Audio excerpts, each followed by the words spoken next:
Yeah, I reported on this story as well on my show, and there's a couple interesting facts about it.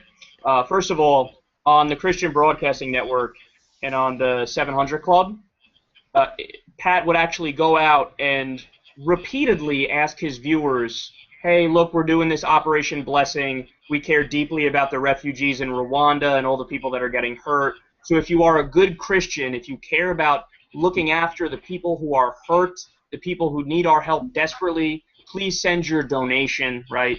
So he raised a tremendous amount of money.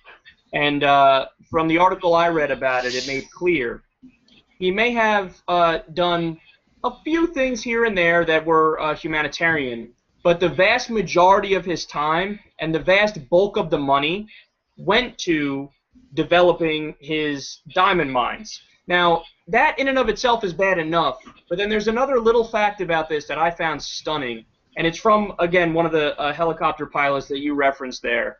He said he remembered one time while they were flying, he heard Pat Robertson praying for diamonds. So here's What a guy. Christian.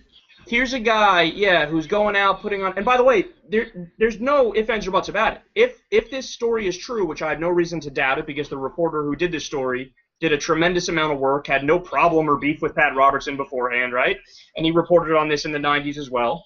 They actually briefly were considering bringing him up on charges, but they said, look, something really fishy went on, but we're not going to charge him.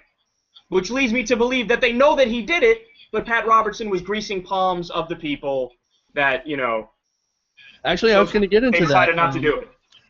I was going to say that they described his misrepresentations that he was saying to the people as, oh, it's just a blemish. It's just a blemish. Don't worry about it. Now, Mission Congo, which is, like I said, this documentary, notes that leading state politicians were recipients of large donations from Pat Robertson. There you go. Bombs. And they admitted too, oh, something really fishy went on, but yet they didn't actually go after him. And also, the only thing Pat Robertson used to try to defend himself on air was, well, they never, I'm not in jail, am I? I wasn't convicted, was I? So I guess nothing wrong. He approved, got approved. Got approved. That's why I'm not in trouble. None of the men on Wall Street have done anything wrong either, obviously, because they're not in prison either.